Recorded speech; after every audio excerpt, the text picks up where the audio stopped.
Hi friends, welcome to my YouTube channel. ನಾನಿವತ್ತು ತೊಗೊಂಡು ಬಂದಿರೋ ರೆಸಿಪಿ ಚಟ್ನಿ ಪೌಡರು. ಇದು ಎಲ್ಲ ರೀತಿ ಚಪಾತಿ, ರೊಟ್ಟಿ, ದೋಸೆ ಎಲ್ಲದಕ್ಕೂ ಇದು ಕಾಂಬಿನೇಷನ್ ತುಂಬ ಚೆನ್ನಾಗಿರುತ್ತೆ. ನೀವು ಯಾವುದೇ ಸಾಗು ಚಟ್ನಿ ಏನೂ ಇಲ್ಲ ಅಂದ್ರೂ ಪರವಾಗಿಲ್ಲ, ಇದೊಂದು ಚಟ್ನಿ ಇದ್ದರೆ ಸಾಕು. ಜೊತೆಗೆ ತುಪ್ಪ ಹಾಕೋಬಿಟ್ರಂತೂ ಸೂಪರ್ ಕಾಂಬಿನೇಷನ್. ಆ ಚಟ್ನಿ ಪುಡಿನ ನಾನು ಇವತ್ತು ಹೇಗೆ ಮಾಡೋದು ಅಂತ ನಾನು ನಿಮಗೆ ತೋರಿಸ್ತೀನಿ. ಬನ್ನಿ ಫ್ರೆಂಡ್ಸ್. ಇದು ತೋರ್ಸೋಕ್ಕೂ ಮುಂಚೆನೇ ಇನ್ನೂ ಯಾರು ನನ್ನ ಚಾನಲ್ಗೆ ಸಬ್ಸ್ಕ್ರೈಬ್ ಆಗಿಲ್ಲ, ಬೇಗ ಬೇಗ ಸಬ್ಸ್ಕ್ರೈಬ್ ಆಗಿ. ಆಲ್ರೆಡಿ ಸಬ್ಸ್ಕ್ರೈಬ್ ಆಗಿರೋರು ಬೆಲ್ ಐಕನ್ ಕ್ಲಿಕ್ ಮಾಡೋದು ಮರಿಬೇಡಿ ಫ್ರೆಂಡ್ಸ್. ಇವಾಗ ಚಟ್ನಿ ಪುಡಿ ಮಾಡೋಕ್ಕೆ ನಾನು ಏನೇನು ಇಂಗ್ರೀಡಿಯೆಂಟ್ಸ್ ಬೇಕಂತ ಹೇಳ್ತಾ ಇದ್ದೀನಿ ನೋಡಿ. ನೀವು ಮೆಜರ್ಮೆಂಟ್ಗೆ ಕರೆಕ್ಟಾಗಿ ನಾನಿಲ್ಲಿ ನೋಡಿ, ಇದು ಚಿಕ್ಕದು ಪುಟಾಣಿದು ಸೌಟು ಇಟ್ಕೊಂಡಿದ್ದೀನಿ. ಈ ಸೌಟಲ್ಲಿ ನಾನು ತೋರಿಸ್ತೀನಿ. 2 ಸೌಟಷ್ಟು ಕಡಲೆಬೇಳೆ, 1 ಸೌಟಷ್ಟು ತೊಗರಿಬೇಳೆ, 1 ಸೌಟು ಉದ್ದಿನಬೇಳೆ, ಒಂದು ಸ್ವಲ್ಪ ಬೆಲ್ಲ ಮತ್ತು ಹುಣಸೆಹಣ್ಣು ಎರಡೂ ಸ್ವಲ್ಪ ತೊಗೊಂಡಿದ್ದೀನಿ. ಕರ್ಬೇವಿನ ಸೊಪ್ಪು 1 ಬೌಲಷ್ಟು, ಒಂದು 20ರಿಂದ 25ರಷ್ಟು ಬ್ಯಾಡಗೆ ಮೆಣಸೆಹಣ್ಣು ತೊಗೊಂಡಿದ್ದೀನಿ, 1 ಮುಕ್ಕಾಲು ಬೌಲಷ್ಟು ಒಣ ಕೊಬ್ಬರಿ ತುರಿ ತೊಗೊಂಡಿದ್ದೀನಿ. ಇವಾಗ ಇದನ್ನೆಲ್ಲ ಚೆನ್ನಾಗಿ ಹುರ್ಕೋಬೇಕು, ತೋರಿಸ್ತೀನಿ ಇವಾಗ. ಇಲ್ಲಿಗೆ ಒಂದು ಬಾಣಲಿ ಇಟ್ಕೊಂಡಿದ್ದೀನಿ. ಇದಕ್ಕೆ ನೋಡಿ ಕಡಲೆಬೇಳೆ ಹಾಕೋತಾ ಇದ್ದೀನಿ.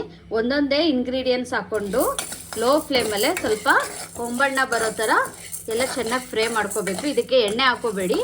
ಎಣ್ಣೆ ಹಾಕೋತು ಅಂತ ಅಂದರೆ ನೀವು ಪೌಡ್ರ್ ಮಾಡ್ತೀರಲ್ಲ ಚಟ್ನಿ ಪುಡಿ, ಎಲ್ಲ ಮುದ್ದೆ ಥರ ಆಗಿಬಿಡುತ್ತೆ. ಹಾಗೇ ಡ್ರೈ ರೋಸ್ಟ್ ಮಾಡ್ಕೊಳ್ಳಿ. ಇವಾಗ ನೋಡಿ ಇದಾಗಿದೆ. ಇವಾಗ ಇದನ್ನು ಒಂದು ಪ್ಲೇಟ್ಗೆ ಹಾಕೋತೀನಿ.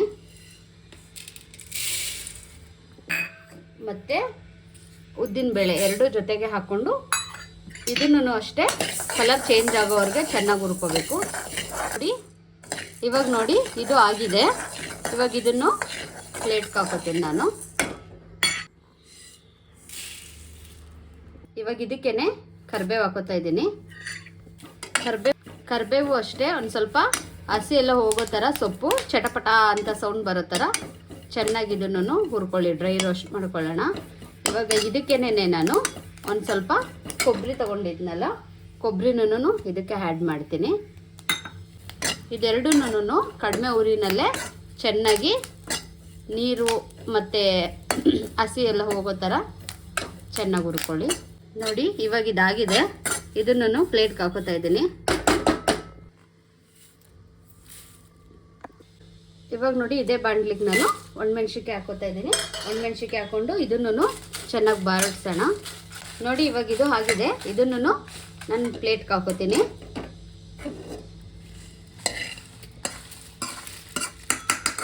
ಇವಾಗ ನೋಡಿ ಇದನ್ನೆಲ್ಲ ಕ್ಲೀನಾಗಿ ಕಂಪ್ಲೀಟಾಗಿ ನಾನು ಹುರ್ಕೊಂಡಿದ್ದೀನಿ.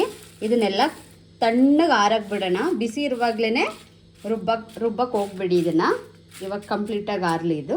ಇವಾಗ ನೋಡಿ ಕಂಪ್ಲೀಟಾಗಿ ಆರಿದೆ ಇದು.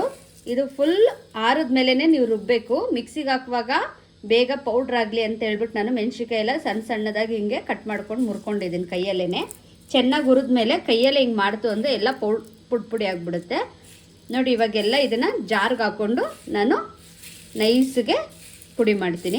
ನೈಸಿಗೆ ಅಂತಂದರೆ ಫುಲ್ಲು ಸಾಂಬಾರು ಪೌಡ್ರ್ ಥರ ನೈಸ್ ಮಾಡಬೇಡಿ, ಸ್ವಲ್ಪ ಲೈಟಾಗಿ ಸ್ವಲ್ಪ ತರತರಿ ಇರಲಿ. ನಾನು ಇವಾಗ ತೋರಿಸ್ತೀನಿ ನಿಮಗೆ. ಇದಕ್ಕೆ ಇವಾಗ ಒಂದು ಸ್ವಲ್ಪ ಉಪ್ಪು ಹಾಕೋತಾ ಇದ್ದೀನಿ. ಒಂದು ಅರ್ಧ ಸ್ಪೂನಷ್ಟು ಅರಿಶಿನ ಪುಡಿ. ನೋಡಿ ಒಂದು ಸ್ವಲ್ಪ ಹಿಂಗೆ ಹಾಕೋತಾ ಇದ್ದೀನಿ. ಇವಾಗ ಇದಿಷ್ಟನ್ನು ರುಬ್ಕೊಂಡು ಬರೋಣ. ಇವಾಗ ನೋಡಿ ಇದು ಕಂಪ್ಲೀಟಾಗಿ ಆಗಿದೆ. ತುಂಬ ನಾನು ನುಣ್ಣಗೆ ನೈಸಾಗಿ ರುಬ್ಕೊಂಡಿಲ್ಲ. ಸ್ವಲ್ಪ ರವೆ ಚಿರೋಟಿ ರವೆ ಥರ ಇದೆ ನೋಡಿ, ಕಾಣಿಸ್ತಾ ಇದಲ್ವಾ.